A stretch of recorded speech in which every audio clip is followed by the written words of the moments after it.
कृष्ण हरे पुनारी पूजती जिनको दुनिया सारी। आदरणीय मुख्याध्यापक, मुख्याध्यापिका, अध्यापक एवं प्रेमी, जय श्री कृष्ण। आप सभी को मेरी ओर से जन्माष्टमी की हार्दिक शुभकामनाएं। आज मैं आप सबको कृष्ण जन्माष्टमी की कथा से परिचित कराने जा रही हूँ। भाद्रपद कृष्ण अष्टमी को श्री कृष्ण जन्माष्टमी कहते हैं, क्योंकि यह दिन भगवान श्री कृष्ण का जन्म दिवस माना जाता है। इसी दिन की घनघोर अंधेरी रात को रोहिणी नक्षत्र में मथुरा के कारागार में वासुदेव की पत्नी देवकी के गर्भ से श्री कृष्ण ने जन्म लिया। जन्माष्टमी के दिन भगवान श्री कृष्ण के जन्म संबंधी कथा सुनाते हैं जो इस प्रकार है।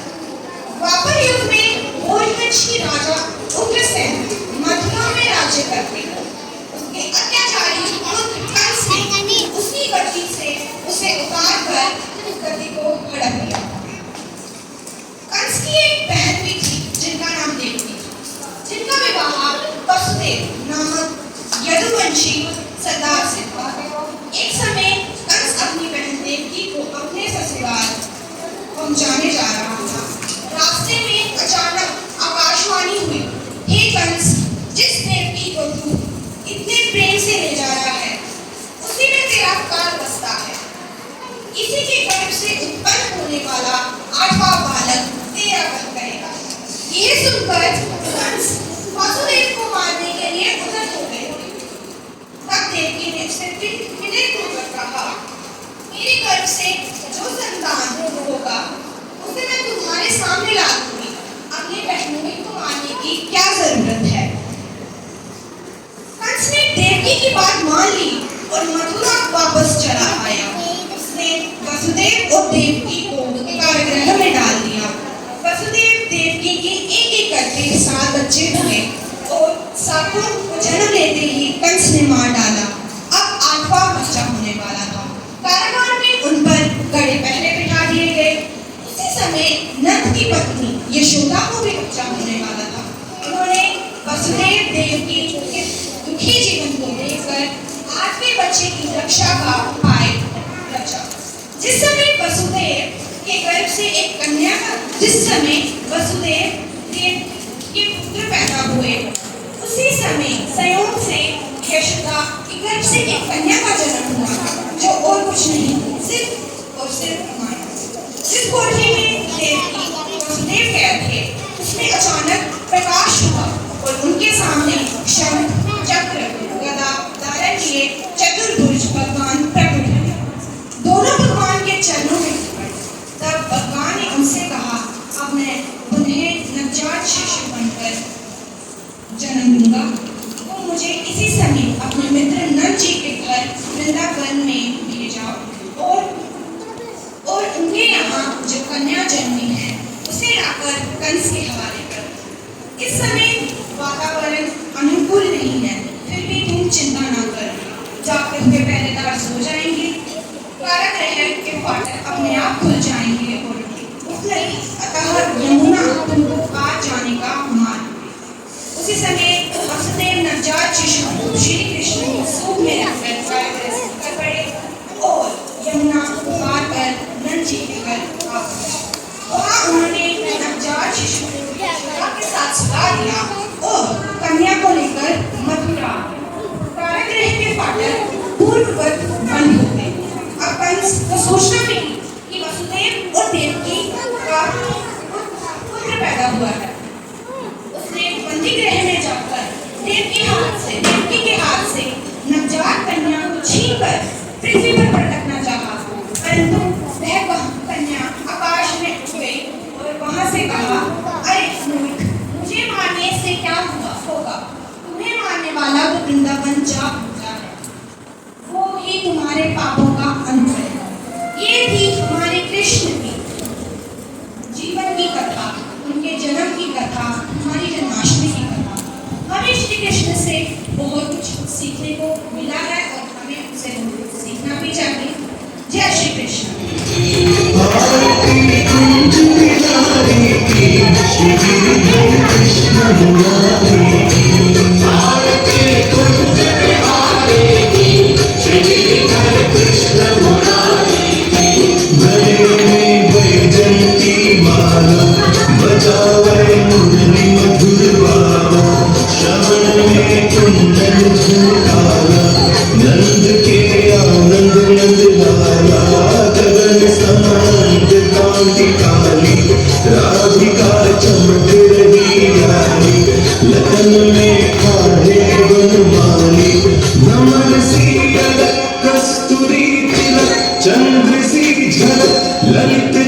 श्यामा प्यारी श्री हरे कृष्ण मुरारी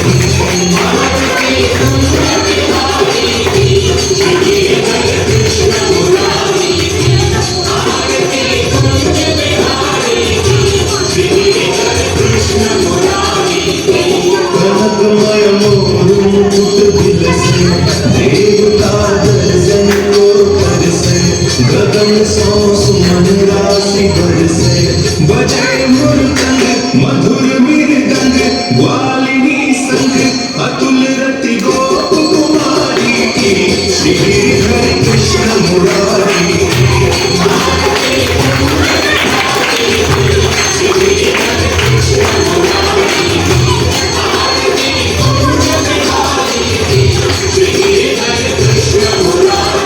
जहाते प्रगट भई गंगा सकल मलहारी श्री गंगा स्मरण ते होत मोह भंगा बसी सी बसी जटा के बीच हरे अधकी चरण छवि श्री बनवारी की श्री हरे कृष्ण मुरारी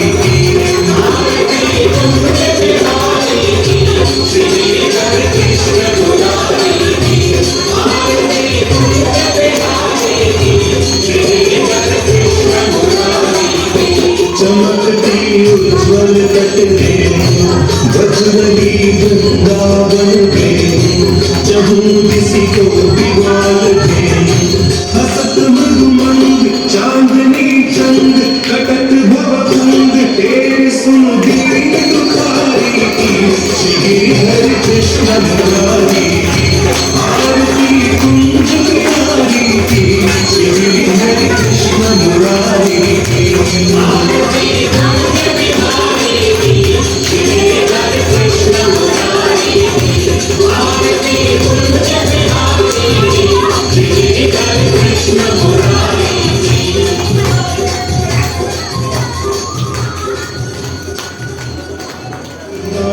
काली राधिका चमक रही काली लता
Thank you.